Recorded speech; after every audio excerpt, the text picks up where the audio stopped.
आम आदमी पार्टीचे शहर संघटना संघटक सद्दाम कर्नाळ यांनी नई जिंदगी परिसरातील शोभादेवी नगर या भागात भेट दिली। यावेळी नागरिकांनी येथील समस्या मांडल्या। त्यांच्या घरात पाणी गेल्यानं अन्नधान्याचं नुकसान झालंय। घरामध्ये गुडघ्यापर्यंत पाणी थांबलंय। जायला त्रास होत आहे। म्हाताऱ्या लोकांना देखील त्रास होतोय। लहान मुलांना याचा त्रास सहन करावा लागतो। स्वयंपाक करायला येत नाही। परिस्थिती फार गंभीर झालेली आहे। रात्री पाऊस असल्यामुळे झोप सुद्धा होणार नाही इतकी अवस्था या ठिकाणी निर्माण झालेली आहे। त्यामुळे लहान मुलांनी म्हातारे लोक आजारी पडायची शक्यता वर्तवली जाते। प्रशासन तातडीने लक्ष देऊन रहिवाशांची ताबडतोब मदत करावी असं आवाहन आम आदमी पार्टीचे नेते सद्दामभाई कर्नाळ यांनी यावेळी केले आहे।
और दूसरी बात है, गटर का पानी अच्छी बात बाहर नहीं आना चाहिए।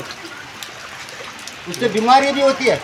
हर एक जगह देखो कौन सा चैम्बर सही है तुम्हारे, सब खड्डे। एक गाड़ी जा रही तो अचानक कोई चलते गया बुढ़ा सब गिर गया तो क्या फायदा का गटर का, बताओ हम लोग बनाने का। अभी तुम्हारा अच्छा था, हम लोग कचरा तो साफ करते रहते थे, सीधा पानी निकल जाता था। क्या मतलब नहीं वो खड्डा मार के तुम्हारा। रिक्वेस्ट कर लो साथ, देखो जो भी लेके दूसरे घर में बिठाए। अभी आप तो लोग को पानी दे के कितना भरा हुआ है। हाँ, वो बच्चों लोग बीमार पड़े और बाद में आने चला पानी खाली हुआ तो और बच्चे लोग लाग रखते हैं और जाना पड़ता लेकर के। ये कब होने वाला काम समझ में नहीं आ रहा कुछ। हर साल यही वो मैं कर तो बोलते थोड़ा काम करते और निकल जाते हैं। और बड़ा रोड है मेन, पानी सब ढलानों के इधर आता है। वो इसका इंतजाम तो करना चाहिए ना। मेंबर नहीं आते और मेंबर लोग कौन नहीं आते, देख के हाँ बोल के निकल जाते हैं, करते बोले खलास। नगर सेवक पास गए थे क्या, तकरार दिए क्या पानी के बारे में? बीच में भी है क्या हिसाब ही नहीं आने का, हम बोलते खलास हो गया। महापालिका को दे थे क्या निवेदन? ये तो पहले से मालूम है, देख के जाते चुप अनजान, दूर से खड़े रहेंगे, दूर से निकल जाते।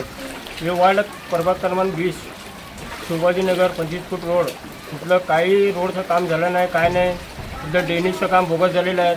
लोकांचे घरामध्ये पाणी चाललं आहे। त्यासाठी महानगरपालिकाची एवढी विनंती आहे की ह्यांना तात्काळ तात्काळ सुविधा करून द्यावे अशी मी निवेदन करतो। जय हिंद, जय महाराष्ट्र।